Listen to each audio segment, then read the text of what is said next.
Me and him had a first half argument as to whether it was raining or not. 10 years ago, if this was happening, there'd be riots on the streets. Now, people just do not care. Come on, Charles, you love the Smiths. Give us about 5 puns. Right, okay, talking well, about Finn and Mark those charming men were the thorn in France's side on Saturday. This is as bad as we've been. Running around doing the airplane at a wedding and then knee slide from Tom Curry. It hurts if you've ever tried it. Grass would have been moist enough, I'm presume. I mean, at a wedding. Oh, a wedding, yes. No, because although the dance floor, yeah, unless make you're sure outside. it's well varnished. Yeah. Go.compare sponsors the Telegraph Rugby Podcast. Every rugby player knows they need the support of their team to get the best results, and it's the same with insurance. When you are looking for great deals on your insurance, you can find the perfect support in Go.compare, helping compare the right deals for you. Feel the deal with Go.compare. Hello, everybody. Welcome back to the Telegraph Rugby Podcast. What a busy weekend of Six Nations action we had. There were games in Rome, at Twickenham, and at Murrayfield as well. I'm Ben Coles. I'm joined by Charlie Morgan. Hi, Charlie. Hello, Colsey. Charles Richardson, you're here as well. Hello. Hello. Charles, how about that Eagles defence in the Super Bowl last night, eh? Oh, yeah. How about it? Defence. That was something, hey? Yeah. That was... Oh, yeah, it was really something. Yeah, okay. Philadelphia Freedom. Philadelphia, that's actually a better answer out of you than I thought we were going to get, to be fair, on the Super Bowl.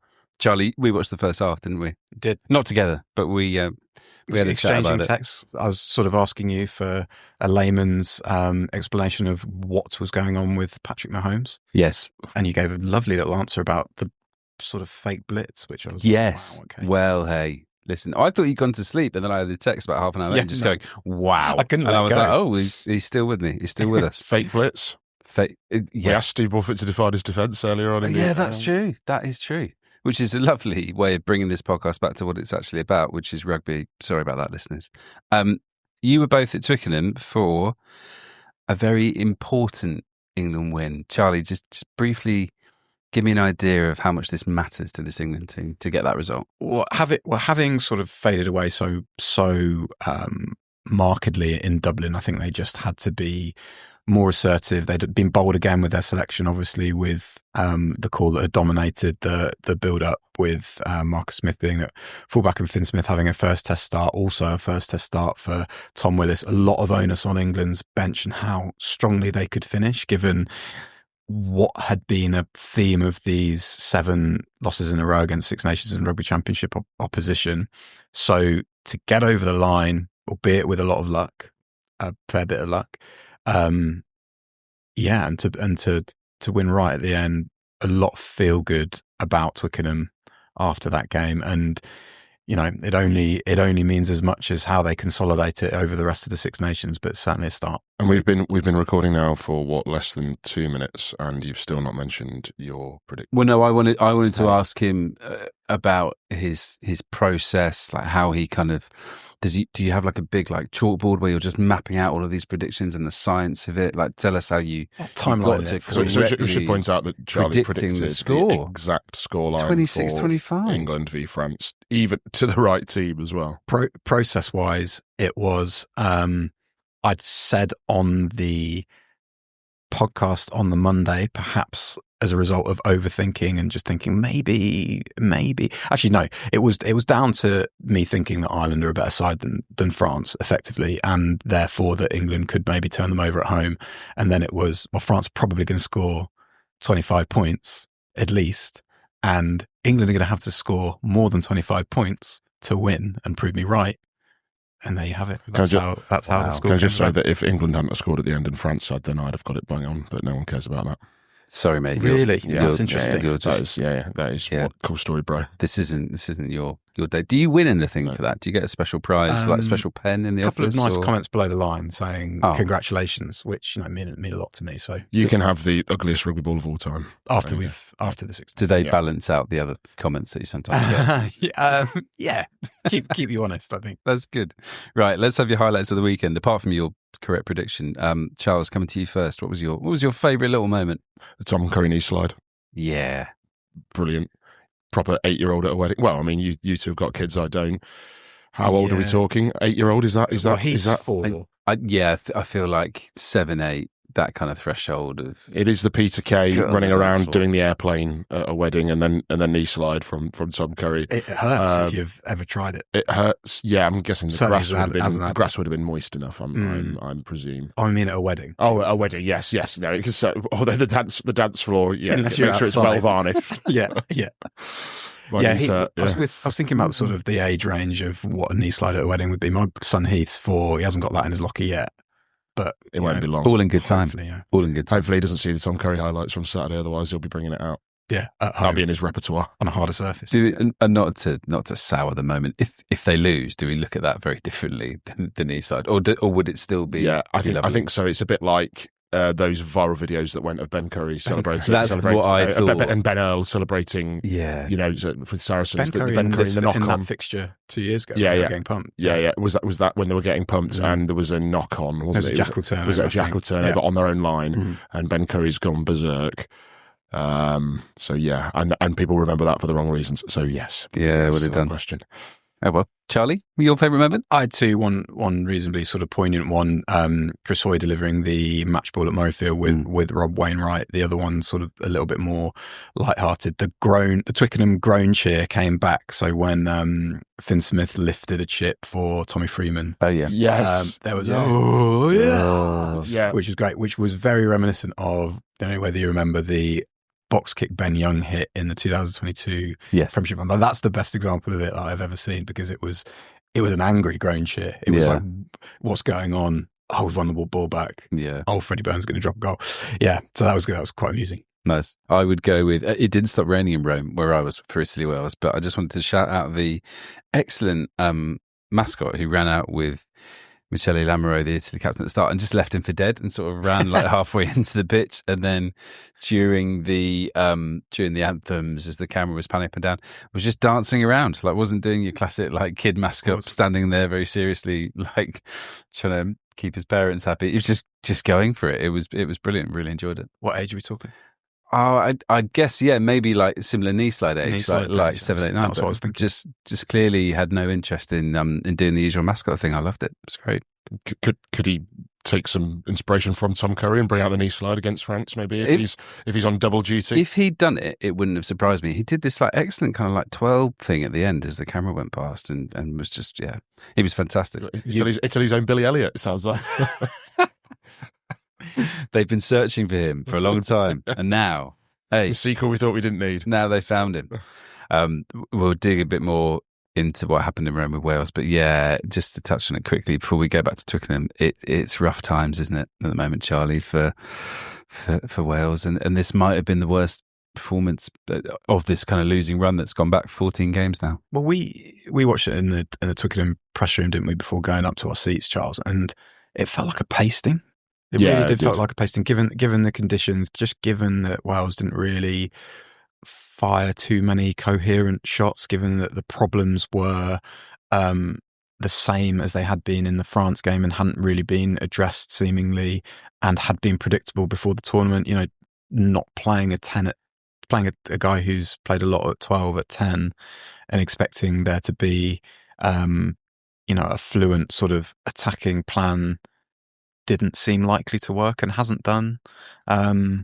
Yes, I just kind of The scoreline flattered them. Yeah. Yes, it did. It didn't it? It really did flatter them, and I think at times they looked bereft of ideas and lost, especially in attack. There was plenty, as we said, there was plenty of heart against France. I don't know. Did you think that was matched against Italy? Did you think they still sort of left everything out there, emptied the tank? I would say that some players certainly Left nothing out there. delivered on that front and gave it their all, but I was fairly despairing about just the quality of their performance, and we'll dig into that in a bit more. Also, a very impressive win for Ireland, which we had at Murrayfield to round off the weekend. But let's focus first on Twickenham. Can you just give me an idea of how wet and miserable it was? We Very disagreed wet, on this. very didn't we? miserable. We when we went Disagreed up, on the weather. yeah, well, on how difficult it would be to play. Oh right, sorry. Okay. Because Charles thought it was really rank, and actually was Stuart Barnes, didn't he? Looked at you going, it's fine. It's nice to play in this. And Can I just say, I've got a second anecdote on this. Will Greenwood, God bless him, sitting next to me in the press box. Me and him had a first half argument as to whether it was raining or not during the first half, and I was pointing at it going, Will, look at the floodlights over there. It is cats and dogs, mate. it was misty, wasn't it?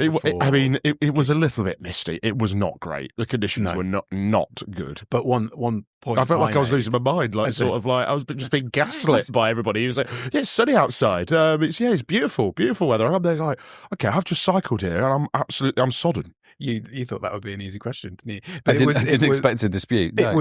It was similar condition. The conditions were similar to when France pumped England 2 years previously, and they didn't have too much trouble sort of moving the ball that day. So that's what I was thinking.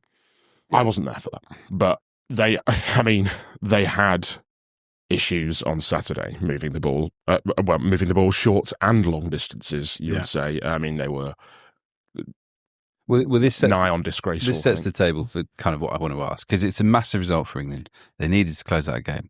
The bench delivered. So many positives. Are you also sat there thinking about the France of it all and the shelling of chances of it all? And I mean, Will Greenwood kept saying, sat next to me, that England, no team would ever have a better chance to beat France, really. And if England had lost, I think the verdicts would have been damning. Because, I mean, you had Dupont, Bielbiere, Penaud, all shelling chances in the first half. Three world-class players. You've got Tomo Ramos, one of the best goal kickers in the world, missing from in front of the sticks. You've got Rouma dropping passes twice. I mean, the accuracy from France was dreadful. And England had to win, and they did. And France, I think, played the more stylish and creative rugby ball in hand, but I don't think anyone from across the other side of the channel could say that they were robbed necessarily. I think England, in the end, were deserved winners, because France, you've got to take your chances. It doesn't matter how much talent you've got. The scoreboard is what matters. I agree. I think that's a good way of putting it. I also think that England deserve a little bit of credit for the pressure not even the pressure they imparted, the pressure they imparted for some of the errors, say Tom Curry steaming out of the line to smash Rouma and force a that was great. Was good, but also just staying in the fight and working really hard for one another, making France make those last passes and actually playing on that arrogance, maybe a little bit of complacency about finishing those chances. I think there was a complacency about France that they thought that no matter what the score was, they would still win, because I think, you look at the starting teams, and even maybe the 23, as we've said, maybe 3 or 4 of the England starting team, even after the result on Saturday, only 3 or 4 of the England starting team would get into this French side, and that's being generous. I think that is still the case. But I think France probably always thought that they had enough to get over the line, but they never got to 2 scores, did they? They were still leaving. They would just never got England beyond arm's reach. And then anything can happen. You're at home, the crowd got behind them, Finn Smith started standing flatter, fizzing passes. The attack looked better in those last 15 minutes. Chesham came on, Ben Curry came on and made an impact. And England deservedly won, I think. Which was the worst one for you, just of the French missed chances? Which was the one when you watched it back, where you were like, probably the Dupont one, to be honest. But then there was Mo Vaca as well, when Bielbiere strips Smith, goes down the line, and Mo Vaca, I mean, honestly, because he did his best to butcher the first try. France's first try. Mo Vaca deserves dropping for that alone. It was completely unnecessary out the back offload. There was nobody near him, and it didn't go anywhere near the intended target. It went straight down on the floor. He thought he was doing something really stylish, and it was just bad. And yet he's gone viral for that very stylish line-out throw-in as well, which deservedly so. Okay. Just with the Dupont, sorry. Is that Dupont, or is it the pass? Because I've watched it a few times, and I can't really Well, it's a bit of both. They were all a bit of both. None of them were like in the breadbasket, but it's international rugby, and you've got world-class players. They should be catching a few of them. They really should be. I think that exact passage is quite a good example of what I'm talking about as far as how hard England worked. And there was the same discussion, wasn't there, in Dublin, about England having to absorb a lot of pressure, and they're hanging on, and weren't Ireland wasteful. Well, yes, but you're also attacking against a very industrious defence, and you've got to push passes to beat to beat that defence. So therefore, there are going to be a few drops in the process. That passage starts with an England attack, and I think it's Genge gets done for sealing. Damien Penaud takes the tap. Itoje's not quite back 10, but sort of lets him go past him, and it's Finn Smith that makes the tackle after Penaud's gone 10. It's Finn Smith that works all the way back just to obscure that passing lane between Ramos and Dupont, and that makes maybe the pass a little bit more difficult. That to me summed up how hard England were willing to work for each other and how difficult they were to break down. And this other thing with the problem with saying France could be 17-0 up, you got to kick off in between. This is the whole football argument. Yeah. And England are really good at imparting pressure from restarts. You know, they showed that was a sort of their avenue back into the game in the second half. With Stewart, it was a main weapon against Ireland as well. Yeah, with Stewart. Yeah. With Freeman, who I will get onto later. I thought Freeman was, with the game on the line, I thought he was outstanding. One of England's very best players. In terms of, let's go through sort of stand-up performance. So Freeman, you can touch on him a bit.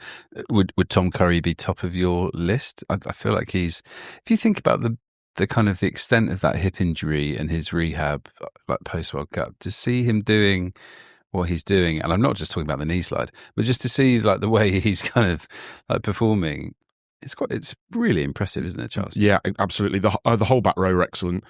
Tom Curry especially, I mean, he went the full 80, didn't he? Yeah, he went the... They finished with the starting back row from Ireland. Dublin, yeah. I mean, yes, I think Tom Curry probably was the pick of the back rowers. However, what I would say is incredibly impressed by Tom Willis. And I think although Tom Curry's performance may have been statistically or caught more headlines than what Tom Willis did, I think Tom Willis showed what England had been missing, which was a real tight, close quarters ball carrier getting over the game line. There were twice where he got the ball close to the ruck, standing starts, and has broken through 2 tackles, one of which I think was Murrayfield, who was awesome for France and is a truck. And he's got over the game line when he had no right to, and no English ball carrier would do that. And no English number 8. Maybe, as we said last week, maybe Ben Earler is absolute pomp when he's using quick feet, but not blasting holes. And I think that was telling. And I think, well, I said this on Saturday night, I think England's best back row now is Ollie Chesham after his cameo. I think when he's back to form has to start at 6, especially with what he did for the line out. Tom Willis at 8. And then probably, I mean, I think 7 is a little bit like here or there between Tom Curry and Ben Earl. I think they're both excellent. You'd probably start Tom Curry and bring Ben Earl and Ben Curry off the bench, I think. You were really sort of definitive on do you think you know what the England's pack is? I still think they won despite having a pretty poor line out for maybe the first 50 minutes again.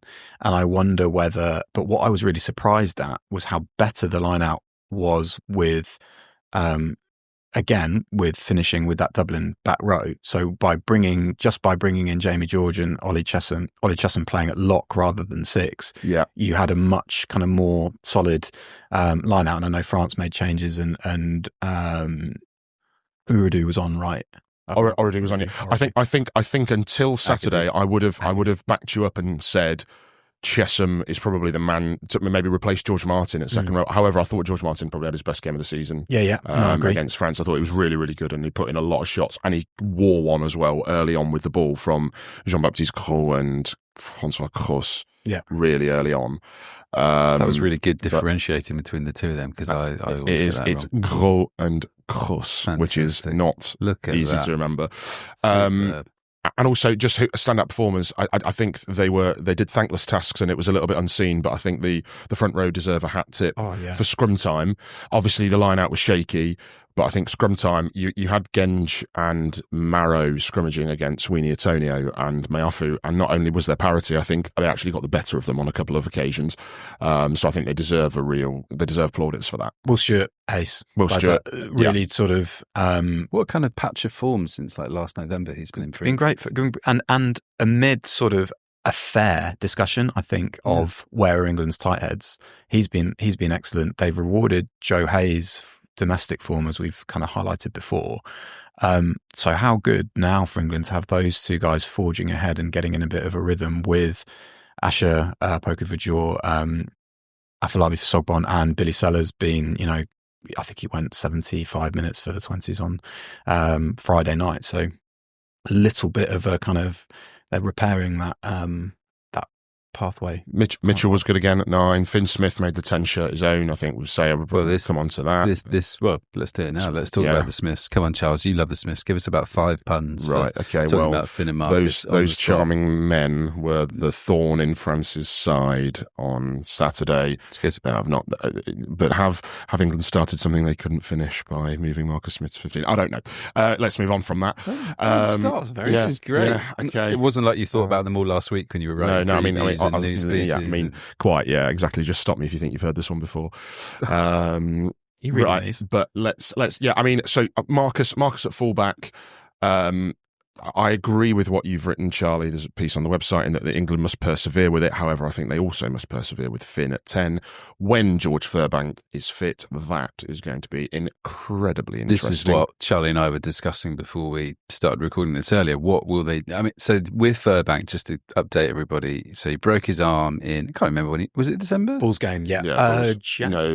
Or January? Let me have a look. Around that time, and the kind of the whispers and murmurs that we heard ever since then was that for him to get back for the Six Nations would be December 14th. Would be tight, and December 14th. Yeah, so like it wasn't ruled out, but it would be tight. And the kind of I think the latest sort of murmurings are that he might be back for Italy and Wales at the end, but it's a push. But when he does come back, Charlie, what do they do if you've got Furbank available? Well, you know how I feel like we were reasonably early on this in November, where it might just be that Marcus Smith is an absolutely elite Test match number 22, and it's how much he feels valued in that role, because someone like Damien McKenzie has clearly felt valued in that role, and then lately, when the time has come to step up at 10 for the All Blacks, he has done sort of later in his career with a bit more maturity, and he was arguably the best international 10 in 2024. So. Yeah, it's a tough decision coming down the stretch, and geez, Finn Smith's that's his first start. You know, he had 6 kind of cameos off the bench before that. What was so encouraging though about Finn Smith's performance is that he was charged down with his first touch. Yeah. That's it, the character, and I've seen that so much now from him, where he's only 22. But I did a backgrounder on him before the game, and just the common theme was like, this guy's made of the right stuff. You know, he's been through adversity before during his career, sort of as a bigger picture with the collapse of Worcester Warriors, and you can see that calmness, that assertiveness, that composure in the midst of games, because there are just, we always say, don't we, there are momentum shifts within these Test matches, and you've got to be able to ride them. I think everyone fit, everyone firing. Marcus Smith, for me, is number 22, maybe 23 on a 6-2. But having said that, if England beat Scotland, if England beat Italy, and Furbank is fit for Wales, you keep it the same, surely. You keep Finn and Marcus in 10 and 15, and you don't rush Furbank back. I think he is England's best fullback, but I don't think he needs sort of rushing back into this team. I think they know that. I think it would be interesting to see how England progress with Finn and Marcus in 10 and 15 for the rest of this tournament. And also what I would say is that there was a moment, I mean, you don't want to build this up too much into something that it's not, but I think with Marcus at 15 on Saturday and Finn growing into the game, there was a moment almost symbolically where Marcus was over-trying almost. I think he was trying too hard. He was trying too hard from 15. I think that this is me just speculating whether he thought that, crikey, Finn's having a great game here, I need to do something. Otherwise, everyone's going to be talking about him and I'm going to lose my grip on this sort of fly half shirt. He missed those 2 goal kicks, then Finn takes over and kicks 2 out. I know they were much easier, but they weren't exactly difficult opportunities that Marcus had either. He then, after that line break and England are on the Francois meter, he then pops up at first receiver when he's in no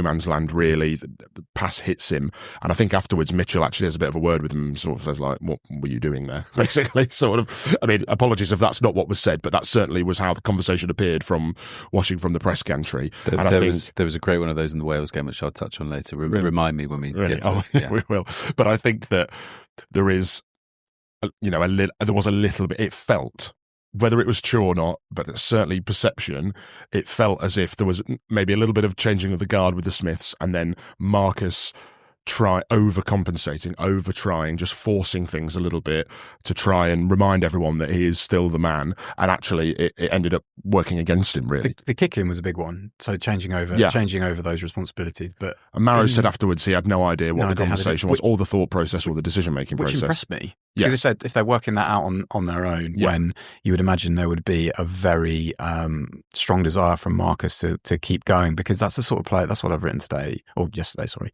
is he is a sort of player that even though he might make those errors, he's still demanding the ball. And I think that is just a really good attribute to have. He's in a tricky place, in a tricky position, isn't he? Because he is highlighted by everybody as like the dynamic kind of creative force in the backline, like the one who can spark stuff. And then if you're moved to that fullback role, I imagine it must weigh on you quite a bit to then feel like you are needed to provide that. Psychological, because Steve Borthwick, in answer potentially to your question on Thursday, what have you told Marcus Smith? What have you briefed him? What's his role in the side? Be a game changer. Yeah. So he would feel absolutely entitled to, burst off, try and find space around the ruck and step up at first receiver, as he did in the first half prior to England's first try. And slight tangent. And I know you said before the game you didn't expect France to change their game plan at all and alter it and tweak it in accordance to what the English selection was. In hindsight now, which is obviously a wonderful thing, I think it is mad that given those circumstances and given Marcus Smith at 15, they did not test him more aerially. I don't think he was. He got one high ball at the which he was 74th minute where he had Dupont and I think from Ramos where he had Dupont and BLBRE breathing down his neck, but they weren't allowed to jump against him because the kick was slightly too long. Yeah. So France didn't get a jumper up against him at all in the game, which is crazy. Absolutely crazy. And we know that we mentioned this last week, that their wingers, Penaud, BLBRE, are not necessarily aerial experts like England's are. However, you'd think that they might have sent Roumat or Kroos down those or even a winger coming forward. They can be sort of 6 out of 10 in the air, especially with the new escort. Yeah, precisely. Yeah. It was nuts. It's really bad. So in the rain. Just 2 points on this before we wrap up this section. One, who do England start at hooker in the next game? Because the line-out, as we said, was a bit of an issue, and it did seem like it settled with Jamie Problem child. Real problem child. Not hooker is. Just quickly on that, who do you think? Do they stick with this Cowan-Dickie-George tandem? Do they have to change it? I wonder all I would say is I think Jamie George has to stay in the number 16 shirt. That's exactly what I was going to say. No matter who starts. So is it time to go Theo down? I think it probably is, because if Luke Cowan, if the line-out is not going to function with Luke Cowan-Dickie at 2, admittedly the scrum did go really well, and Luke Cowan-Dickie's scrimmaging is something that's been spoken about a lot, then you might as well have the dynamism of Dan in the loose and the work rate of Dan in the loose if your line out isn't good. But then do you bring Dan and Chesham in onto the back row to sort of give him an extra jumper and give you an extra option? I think Jamie George has to stay in that 16 shirt for the reasons that we've been sort of fairly criticising England for lacking experience, lacking direction towards the end of tests.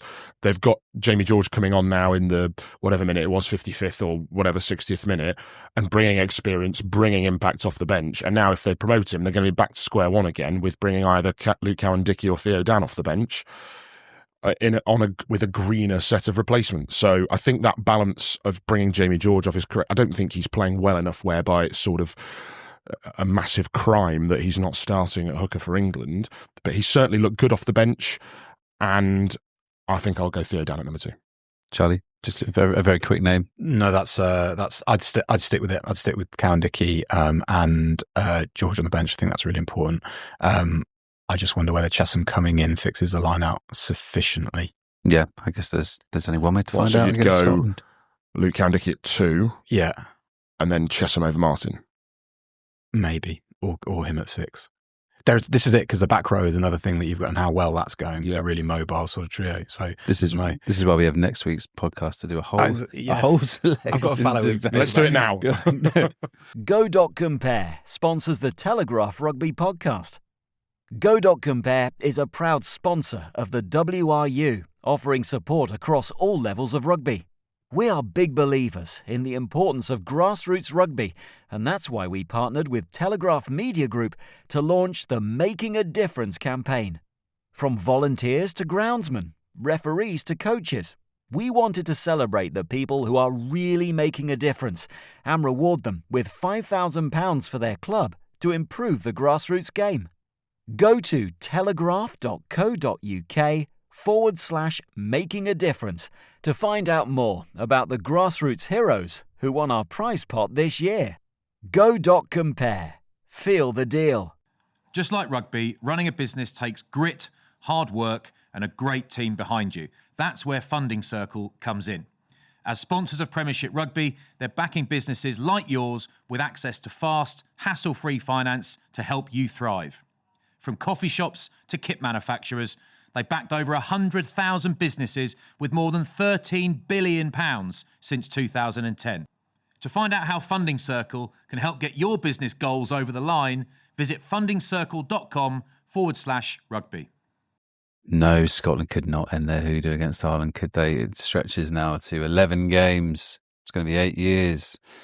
This was 2 ideas, I guess, very impressive from Ireland in the way you sort of knew from that opening salvo, Charlie, that they were just on it and on the money. And also just very disappointing from a Scottish perspective because it feels like we're just on the same hamster wheel in terms of expectation and then disappointment, doesn't it? Yeah, they didn't really lay a glove on Ireland until the end of the first half, and then they emerged from the second half and clearly had thought about going a bit more direct, and that troubled Ireland a bit and built up a little bit of impetus. And then there was a fairly big turning point, wasn't there, with the Robbie Henshaw knock-on that was deemed as an accidental knock-on tackle. But then there was sort of another... He's played a blinder there, Henshaw. Do you reckon? Yeah, I think so. I think it's one of them where the evidence... They made the right call, but I think Henshaw knows exactly what he's doing. Yeah. I think, which is a very fine line. He's treaded and he's done it brilliantly. One angle where it looked like he knew what he was doing, and the other one where it really did look like because you really know, don't you? When I'm thinking back to sort of Caleb. Do you remember Caleb Clark's in November when he just does a massive rap and then sort of tries to say, "Oh no, that's definitely in tackle," and everybody knows, and it's rightly pinged. But no, I just thought there were just so many, far too many flat patches. And notwithstanding, it is incredibly unlucky when you've picked a 6-2 bench to have arguably 2 of your best friendly fire. I have sympathy for them in that their co-captain and fly half and one of the best fly halves in the world, Finn Russell, had to leave in the first half along with... In the same collision. Crazy. Head-on-head with Darcy Graham. While you've got a wing in the bin. Wing in the bin for... I thought that was super soft. Soft in terms of the yellow card of penalty, it all. Even a penalty. Yeah. Oh, really? Yeah. What do you think? I thought it was the right call. I mean, I've had a lot of people saying penalty try to me. Oh, really? I didn't think penalty try just because of the way that me neither. I think it was the right call. Veered off in another direction, and there were 2 Scotland defenders there. I think he'd have got there. Nash has made the most of it. I think he has, but I think they all do now. And I think it is soft, but I think he has taken him out off the ball, and that he could, with the different bounce of the ball, still have scored. And I think Penn yellow card was right. I don't think that Nigel Owens made the point on commentary that Doohan didn't need to do that. No, it is soft, but he didn't need to go anywhere near him. Yeah. Just to update, Russell passed his HIA, but they decided not to send him back on, which is very sensible, and I think we'll all applaud that because that's very good to hear. And Darcy Graham was released from hospital later on Sunday after suffering a concussion. So interesting, just to briefly look ahead to Calcutta Cup, whether maybe there's a chance that Finn Russell plays. Maybe I think if he passed his HIA, then he'll definitely play. Surely was that with one eye on the rest of the tournament? Potentially, maybe? Yeah. And then Darcy Graham, it might be more unlikely. I guess it'll all depend how he kind of comes through protocols. Charles, in terms of Ireland, it's the slickness of their ruck ball and it's their physicality at the game line as well. It's how everybody just seems to get extra metres when they're not really on offer. I'm thinking about even James Lowe just crashing up and making yards. They're so good at that and then recycling, aren't they? So dynamic, telepathic links in terms of where everyone should be, the movement of the ball. That first attack when they went 60 metres upfield without kicking was sublime. And actually, at that point, I think we put on our WhatsApp group, I think the writing was on the wall with Scotland. I think that was almost curtains then in like the first 10 minutes. If they're going to go in the opening 10 minutes, if they're going to go 60, 70 metres up the field without kicking in one attack, that does not bode well. And it didn't bode well. Prendergast pulling the strings, Gibson Park so sparky around the base. Doris was really good, better than against England, I thought. He just carried really hard. And then you've got Conan coming off the bench. Dan Sheehan coming on at half-time. I think that is telling. I think he's probably going to start next time. They've been building that up, haven't they? They just looked... And you mentioned Lowe, and even without Mac Hansen, Nash slotted in perfectly. Keenan... In terms of, I think last week we probably would have said that Blair Kinghorn was more likely for Lions fullback than Hugo Keenan. I don't think that's the case now. That missed tackle was what we saw on Saturday. Yeah, it was a real tricky one. And I thought Keenan was excellent. One of his best games for Ireland for a long time. The Gibson Park kind of box kick over the top for Keenan to run onto was just just summed up how smart and kind of aware. I mean, Gibson Park is nailed on starter for the Australia Test Series, isn't he? I can't see anyone else kind of pushing him for that selection at all. And then my boy Ben White. Do you think? Bolter Ben? I don't. Bolter Ben, yeah. No, I just think that Thomas Williams was sort of in the driving seat. I think his stock's probably gone down hugely, and I do think that. I think if Finn Russell is going to start, they will really consider Ben White. But no, you're right. There is a little bit of daylight, isn't there, between Jamison Gibson Park and the other. Thomas Williams' stocks maybe dropped, arguably through not much fault of his own. Sort of by association. Guilty by association. But he's still guilty nonetheless, I think. Obviously, we have all of next week's episode to dig into where this leaves Scotland mentally going into the England game. But just some quick thoughts on that. Do you think, it's going to depend on the fitness of those two players, but does this set them back massively for England, given they've won the last 4 against England and they're going for a 5th in a row?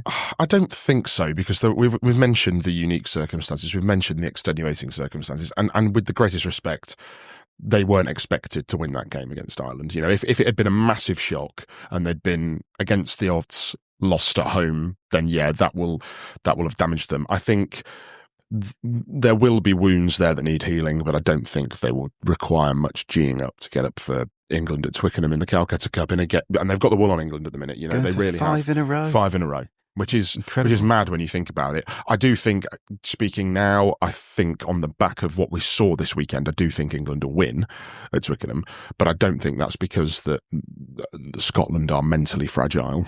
I think they were just I think they were just beaten by a better team. They were just beaten by a better team. They've been out for England. They've just been so much. They've been so superior to England in this run. Just been a lot more clever with their kicking strategy, a lot more clinical with how they've used the ball, tougher around the breakdown, and more intelligent.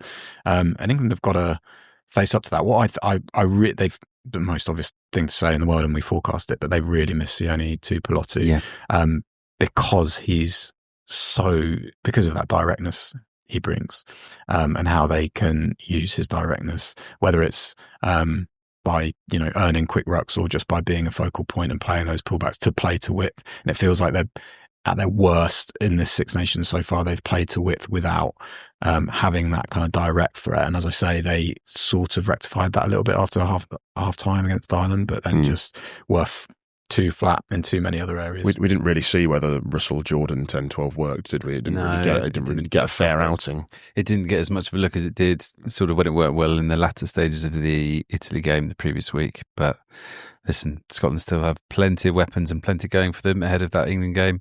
Next up, we're talking Wales, 14th straight defeat at the weekend, and a wooden spoon looking almost guaranteed from here. Right, next up to help us break down what happened between Wales and Italy and Rome, we've got the Telegraph's website editor, Gareth Davies, with us. Hello, Gareth. Hello, how are we doing? Thank you for having me. Our absolute pleasure. How are you doing? Not well. Not well. So it's now 14 defeats now in a row, and Dan Bigger, I think on ITV, said that was the worst in this run. Do you agree with that? How bad was Saturday? Yeah, completely. I mean, I think this is as bad as we've been. I feel like I've said that a lot over the past sort of couple of decades with Welsh international rugby teams. But when you break it down, I mean, it's 3 losses in the last 4 now against Italy, and you look at Italy's past in this competition. Yes, they're a better team now, obviously, but this is a team that went 36 games in a row losing in the Six Nations. They've been awful for 2 decades, and now we are that team. And the most depressing part of it all is, well, there's 2 parts of it that makes it super depressing. Is that, first of all, I don't see how it changes in terms of, you can have a clear out of the entire board, the entire coaching staff, but international rugby means you're stuck with the same players, and you look at the quality of player that we've got, and it's just not there. And secondly, it's just the general apathy around Wales when it comes to the team. 10 years ago, if this was happening, there'd be riots on the streets. Now, people just do not care, myself included. Like, I vividly remember when Wales, remember the Jonathan Davies sliced kick and Wales losing to England at the Millennium? The Daily Try. Yes. Yeah. That one, I put my phone in a cupboard, turned it off, because I knew WhatsApp would just be the bane of my life for 3. I didn't touch it for 3 days, left it off. I was out in the garden painting. My missus had to come and get me because it was pitch black and I was just painting the same spot. I was just in this horrible trance. But now it's just what we've become to expect of Wales, which is really, really quite sad. And there's nobody really angry about it other than the people calling for Gatland's head. Are you at a point now where you're not even getting stick off English friends anymore because they're in such a state that? I mean, I don't think that'll ever happen. But I mean, the level of stick that we're getting is much, much less. Yeah, definitely. Because it's just become the norm, hasn't it? Do you / do we think there is any coach available who could get more out of this group? Is it solely a playing group thing, or because Dan Bigger said that a mid-tournament coaching change shouldn't be ruled out. Yeah. I mean, I don't think that should happen, frankly, but clearly people are talking about it, and I'm just thinking, okay, if Gatland does go, who comes in? That's a very good question, because there isn't a particularly. It's not like the last time when Pivac was working wonders with the Scarlets, and so you thought, okay, well, there's the obvious successor to Gatland if they want to keep it, go for a candidate who's in Wales at the moment. I can't. I'm not sure whether changing it will make a difference, because it's more about the talent available, isn't it? And it's the historic thing with the pathway system and how these players have been developed. That seems to be the bigger issue at the moment. No pun intended. Do you not also think that the one of the most galling parts to me watching it is that there's no discernible plan, and surely that changes with somebody who's coming with a bit of, I don't know, pep, and just has some sort of idea and some sort of template around. Because that to me is just the oddest thing watching, and why I thought Saturday was such a pasting, because there was just nothing really coherent about how Wales were going on. One point on that was I spoke to Jonathan Davies it's an older Jonathan Davies jiffy a month ago, and he wondered whether Gatland coming back, whether he was the right coach to deal with this group of players in terms of their talent level, because do you need like a younger kind of coach to sort of work more with these players one-on-one and develop them more one-on-one? I think that's a really interesting point.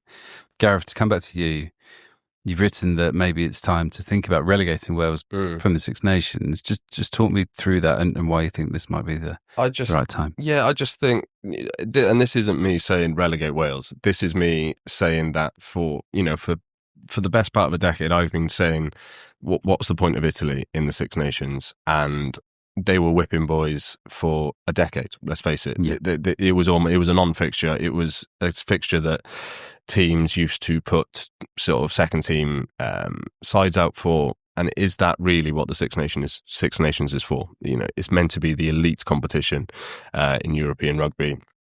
So I think I'd certainly be open to promotion relegations in the Six Nations. I think it'd be good for teams like Georgia, who are now above Wales in the rankings. So make of the rankings what you will, but I think that's a pretty fair reflection of where Georgia are and where Wales are. So if we are talking about growth for those second tier countries, then why not introduce a playoff system where whoever finishes top of that second tier competition has a playoff against whoever finishes bottom of the Six Nations? And if that is Wales, as it probably will be this season, then so be it. I think we have to. I think that should be part of the discussion. The good news is that Ireland are up next, so that bodes bodes well. Would you win a playoff in Tbilisi? I mean, we've lost to I think Georgia Richard in Cocker recent will be licking his history. lips Yeah, at that. exactly. I mean, there is a world in which we could get relegated, but I think if me personally, if I'm going to stand by my principles of teams should be in that competition with, it shouldn't be a walkover when you're playing it, and that's where Wales are now. We are in a position where teams are looking at us as a guaranteed win, and I don't think that's good for, setting aside my Welshness. I just don't think that's good for the Six Nations as a competition. Having said that, beat England in the last round and all is forgiven. I can't shake it. I can't shake a feeling. Is that where we're at? Even if Wales Had get it a second successive wooden spoon, if they win in Cardiff in the last round against England, Gatland's the saint again, and the squad are brilliant. And is that where we're at? What would it be? 60? It would be 16 defeats by then, would it? I just, for some reason in my head, I can just see. Well, I don't know if I can see it if they keep doing Ben Thomas at fly half, because I just think it's an experiment which isn't bearing any fruit. I think, Charlie, you hinted that as well, that we're not really understanding why someone who was clearly happy at playing centre and who had one game for Cardiff before the Six Nations at 10 is now kind of the fly half. Yeah, a big problem for Wales is sort of that they've had a fair bit of possession over the first, and that kind of highlights a lot of what's wrong with sides sometimes. And just Ben Thomas he's learning on the job as not just a international fly half, but as a fly half full stop, standing really, really deep. That's inviting pressure, and it's really not looking very good at all. Standing so deep that it was so telegraphed, and that Italy were able to kind of get there to him in time. Wales' kicking strategy on Saturday, watching it from the stands, was bizarre because they started in the first 10 minutes so well. There was lots of height on their kicks, really good effort from the chasers, and Italy actually couldn't get out of their 22 because of how well they were doing that. Then that just went. And literally everything fell apart. Set piece.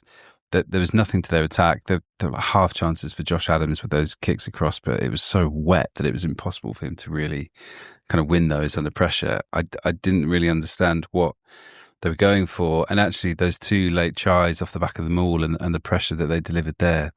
We talked about those late England tries kind of glossing over some elements of that game. I mean, they did Italy a massive disservice in this game. Sorry, Gareth, but it's true in terms of glossing over what was a really dominant Italian win, when actually Wales had a lot kind of left. Yeah, they just have so much left to improve on. Well, and like to your point, Charlie, about the game plan, I think that there's that sort of picture doing the rounds on Twitter of that screenshot of just a blanket of players just sort of milling behind them all. Second phase. Well, I took my 5-year-old to rugby on Sunday, and it was that it's as bad as that. And would a new coach get a new tune out of them? Possibly. There might be a little honeymoon period where we sort of reinvent ourselves, but I think you just look at that squad and you look at the players who are of quality, who, Thomas Williams, yes, fine, probably going to be in the Lions squad. Other than that, it's what, Jack Morgan, maybe, but in a very competitive area. Exactly, and you look maybe Wainwright, maybe Dowie Lake, and then I think Dowie Lake maybe, but that's as far as it gets, badly right? timed.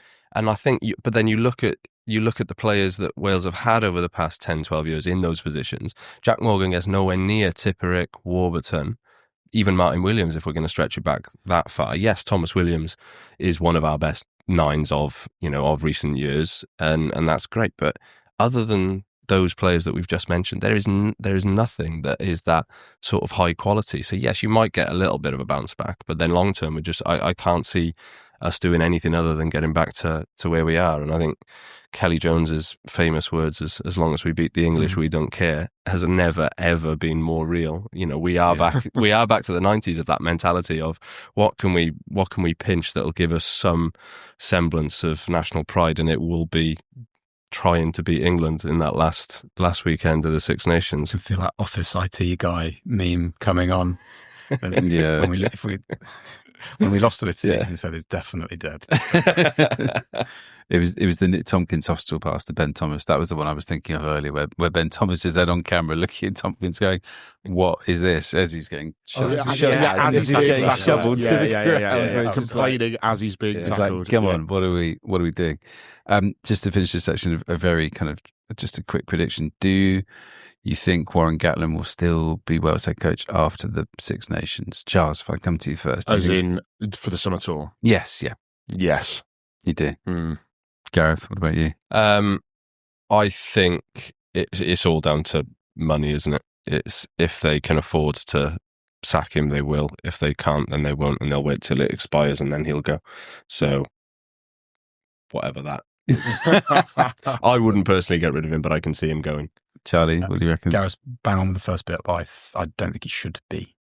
That's my opinion. I think I'm leaning towards that he won't be. But I don't know how that works logistically and financially. But yeah, I don't feel very certain that he will be. Gareth, thanks for coming on. When Wales beat England on the last day, we'll get you back on. Yeah. Thanks very much. If we can find you. Yeah.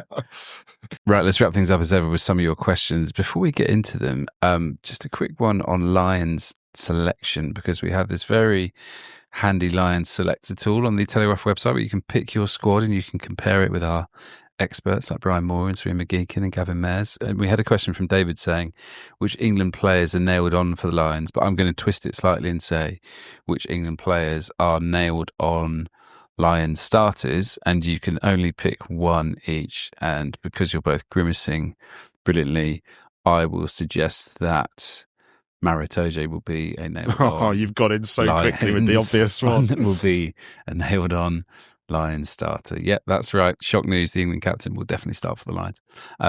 Either of you. I would agree with that. Be great if you disagreed. That'd be a fun segment. Finn Smith, why not? Finn Smith? Woof. Sizzle. It has gone to his head. Finn Smith over Finn Russell? Well, on the basis that I have to pick an England player who's got a chance of starting, and I think that's your next in the he's got as much a chance. The thing is with Finn Russell and Fly Half and Lions, it's about how they want to play. It really is about how they want to play. It's not just a case of who is the best fly half. I don't think that really exists as a concept. So why not? Finn Smith strapped to a rocket. Why not? I'm all aboard. I'm all aboard the hype train rapidly. Yeah. Charlie, who would be your England starter for the Lions? Tom Curry, if he carries on playing the way he is. If that might be tricky given his injury record, so I'll give you another one, Tommy Freeman. It's a good choice. Yeah. Or I was actually just going to say Chesham as well. Well, the game is pick one. Yeah. Well, I'm now reverse ferreting. I'm gonna say not Finn Smith, and I'm going to say Ollie Chesham either at lock or blindside. Listen, or at 10, depending on how the Lions want to play. Have you ever heard someone just panic? Yeah. This is a panic. Anyway, go to the selected tool on the website, pick your own squads, and let us know who you've got in mind. Right, on to your questions. Loads of them about Finn Smith and Marcus Smith and George Furbank, and we have kind of touched on that already in terms of how England might do that. So I might just jump into one from Adam, who says, is the strong Northampton contingent the key to England winning moving forward? For example, you've got Ireland with Leinster, France have Toulouse. Do we think there's something in that? I mean, it's almost a surprise that it's taken us this long to get Mitchell and Finn Smith together as starting halfbacks in a way, Charlie, isn't it? Yeah. With Slighthoman, who wouldn't necessarily have been a first choice wing. And with Freeman, there are different ways of building cohesion, especially when you've got a kind of coherent pathway. So guys for instance, the Currys and Earl have played a lot together in the England age group sides, and what was quite interesting was that they finished with a 10-12-13 of Finn Smith, Ollie Lawrence and Tommy Freeman, Ollie Lawrence and Finn Smith knowing each other from their Worcester days, and actually they had a subtle little run out at the back end of the Japan game in November. So there are different ways of building cohesion. However, that it's a fair point from Adam, because I think Tommy Freeman even mentioned it sort of after the game, was just that you can go on your instincts as a collective as opposed to just in ones and twos if you've got that familiarity. It was really interesting, and again, it's one of those things that doesn't really you take as read, but France have got a super vibrant 14-team league, and I think their starting side came from 3 clubs. Yeah, La Rochelle, strong Bordeaux, Toulouse and core, Toulouse. So they're certainly tapping into it. Obviously, Ireland are doing so sort of unapologetically, and have done more and more since Andy Farrell took the reins. Oh no, and Toulon, Jean-Baptiste Cool, 4 clubs. Yeah, 4 clubs. Okay. But that's absolutely. But the whole he's back right. line is Toulouse Bordeaux. The whole French back line is Toulouse Bordeaux. And with England, you've got Furbank coming back. And is there an argument for Fraser Dingwall? Well, as I was going to say, I think Slade's get probably under a little bit of pressure if you look across that back line, and Dingwall is probably, I don't know, in terms of Northampton, the closest like-for-like replacement. I know they're not like-for-like, but the closest like-for-like replacement. In that Saints Show interview that the BBC Northampton did, I plugged last week, Dingwall said that his direct comparison for a place was Slade. So that would be. And Slade's, I've seen a lot of criticism for Slade, but I did think he can be more assertive when England have the ball, and when he is, you think, why isn't he doing that all the time? I'm thinking the France game in Lyon last year, but he's emptying the tank in defence, he's running so much as part of that drift, as he was as part of the blitz. So he's very important to that. And valuable left foot as well. Yeah, well, and he came off when he misses touch early on. Yeah, he came off having really emptied himself. He wasn't the only one with a couple of sort of howlers early on, though, because Freeman, although he was amazing, had a couple of gaffes early on. One defence, he was very narrow defensively, and France went round him, and then he gave away that silly penalty on BLBRA. But then after that, he was exceptional. Yeah. So to answer your question, Adam, which is a very good question, yeah, there is a merit to it, and we like the way they're trending. Tier 2 Rugby had a question about promotion relegation, and actually whether it shouldn't be about promotion relegation necessarily, and actually just kind of more like letting teams in and increasing the competition, which I think I agree with. I'm not sure logistically how it's going to work, because we're about to go into a Six Nations, which is losing a fallow week anyway, so it's going from 7 to 6 weeks. So you then need to kind of jig the calendar to make it work. But I think my preference would be to just have a 7 nations at the moment and have Georgia. I don't think you need to add in 2 teams. I think I would just get Georgia in there. They're unbeaten in that second tier competition for 8 years. It's getting a bit silly. You find a way to make the calendar work and have a 7 nations. What do you think? Expansion is the way that the World Cup's going, and we should mention whether we did it or not, I can't remember earlier, that Spain have qualified for that, which is great. They qualified for the last two. They never actually made it. And for Spain's sake, I really hope this one sticks after last time. Yeah, pending any eligibility mishaps. I just remember speaking to Andy Robinson when he was head coach of Romania, and he said the key is he was in favour of a playoff. So the promotion relegation that Tier 2 is saying that is maybe a bit sort of blinkered, but he was saying that the important thing is just that window, and there being a window of opportunity to encourage teams in that. Because you imagine being Georgia and just smashing that competition for so long and thinking that you're just quite dispiriting. This is the point. I mean, I agree. Well, it's not a question of agreeing. It's just factually correct that there are fewer and fewer weekends for the Six Nations. So expansion would be tough. You'd have to bring it probably into 2 pools if you just expanded without relegation. However, one point is that you're going to have, if you did allow Georgia in, then there's going to have to be some patience and sort of see it as a greater good, because they will get thumped, I think, by quite a few. But you can accept teams. those thumpings, can't you? Can the casual fan? Does it have the same allure and the same appeal as a casual fan? I think a weekend in Tbilisi probably does. I think people would like to go out there. There's a new flight path that's just open to London direct. I think that it's great airline research from you, which I wasn't expecting. Yeah, I don't just rock up. But I think that there will be some real batterings if Georgia was to come in, but they're not going to get better without exposure to this. No.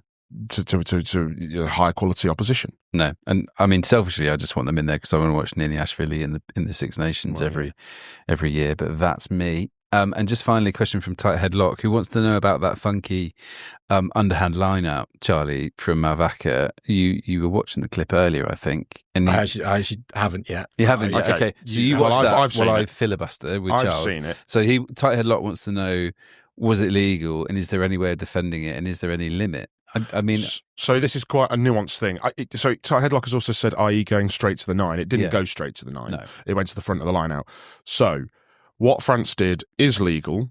And is, very creative and very, very nifty thinking from them. And it was very smooth from Movaka, wasn't it? The only thing I would say was, with these new line-out laws, where if you do not contest, then the throw doesn't have to be straight. What referees have said is, regardless of competition from the opposition, if you are doing a quick one to the front, or if you are throwing all the way over the top, as teams do now, as into a member of the back line or someone not involved in the line out catching the ball, they do have to be straight no matter the contest. So although what France did was nifty, and we'll probably see them do it again, it didn't look straight to me, and I do think it should have been a scrum to England. However, in the grand scheme of things, it's not really that big of a deal, and you want to see this sort of creative thinking in the sport, I think. And it was a nice little moment that went sort of semi-viral on rugby social media.